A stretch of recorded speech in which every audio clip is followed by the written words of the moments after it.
I want to dive into something that's been on my mind quite a lot recently, and that's this idea that when people come to us now, they'll say, oh, well, when I was younger, my parents did X, Y, and Z, and I turned out fine. So what's wrong with that? Or what's wrong with me continuing that now with my own children? And I really want to speak to this because I've said that. I've heard a lot of my friends say that, and those around me have said that as well. And what's really come to the surface for me is that we might be just fine. We might be just making it through the day. We might be really giving into our vices just to make it through the day. We might not even be acknowledging things that are coming to the surface for us to acknowledge them, work through them, move through them, release them, and move on. And we keep suppressing them down just to keep coming up again. Only when they come back again, what's going to happen is it's going to be even worse, right? If you ignore a cut and you get an infection and you ignore the infection gets worse, it moves to your blood, and things just spiral out of control from there. Let's look at that with our emotions. If you feel anger and you say, oh, I'm not supposed to feel angry, I'm not supposed to feel that, and you push it down, eventually that anger will just fester and fester. And what happens is it creates a block in your body, in your physical body, one that you can feel. Because you didn't acknowledge the emotion and the feeling when it came up, it's going to present to you as a physical ailment or dis-ease in the body and in your being. And for me, this actually presented as chest pain. It was suppressed emotions in sadness and fear, and it actually presented itself as chest pains, some that I dealt with since high school. So what our subconscious is doing at that point is it's bringing it up to a physical injury, a physical pain in our body, so that we have to pay attention to it because it's causing us uncomfort. And our body knows that eventually we're going to pay attention to that, whether we go see a doctor and they treat the symptom is another thing. So we may have gotten a spanking or, a stick after us when we were younger and growing up that caused us to stop in the moment and serve as our punishment to change a behavior to get a desired outcome from us by our parents. So my parents spanked me and I turned out fine. That's fine. But what happens is you turned out to be a functioning person walking around during the day, going to work, paying your bills, getting groceries, getting your food, cooking, etc., etc. You may even be able to take care of your own children and be in these emotional states. So what I'm saying is we didn't just turn out fine, because we all have our own coping mechanisms. Depression is running pretty rampant among older people now and younger people who are having children and bringing them into this environment of, oh, I'm fine, it's fine, we'll just ignore it until it goes away or heals itself, or until the trigger is gone, we'll just ignore the trigger. So what has happened is we have suppressed all of these emotions and all of these feelings, and they're now coming out and they're wanting to be dealt with so that they can be released and moved on with. And the thing is that we don't even have the toolkit and the ability to fix what's wrong with us because we don't know how to. Our parents didn't know how to fix it. They didn't know that they were hurting us.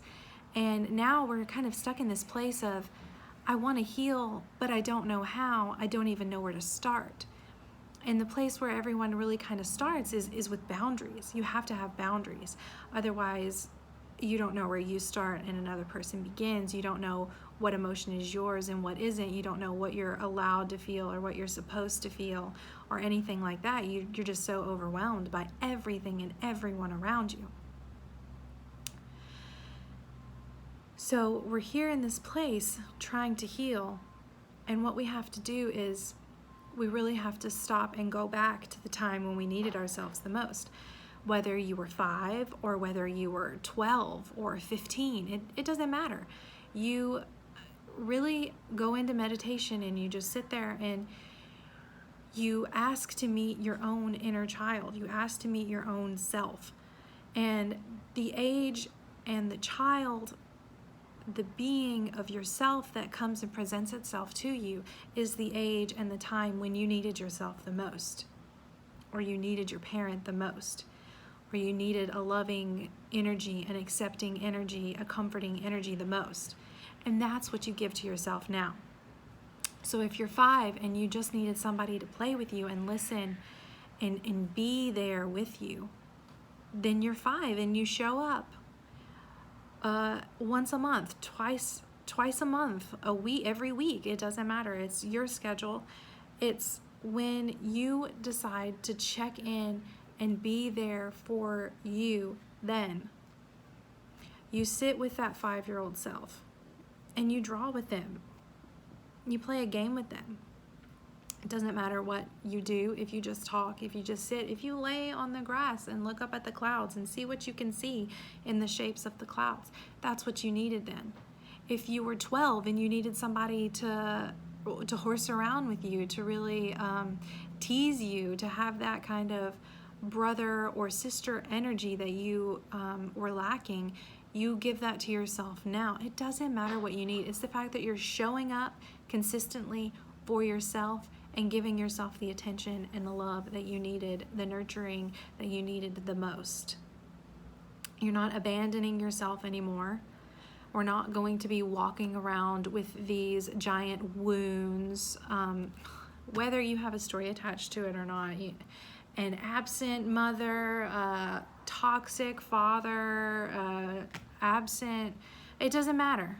If you didn't have anything and you were just alone, then you show up and you be something, you be someone for you now. It doesn't matter the story attached to it.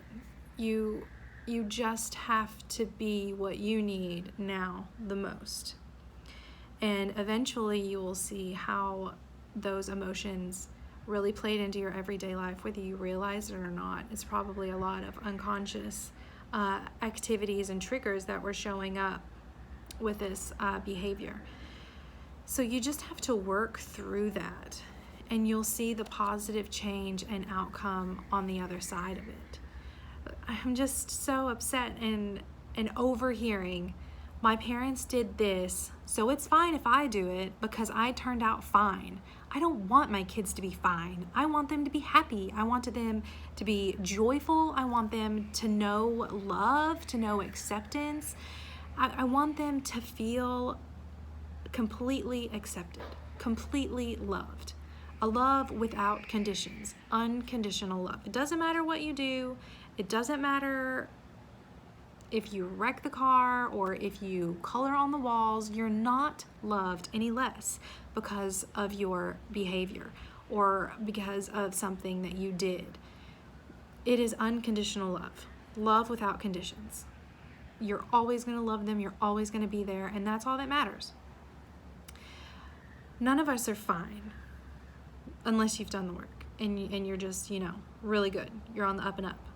Good job. Keep up with the good work. The majority of us are in it. We're in it. We're working through it.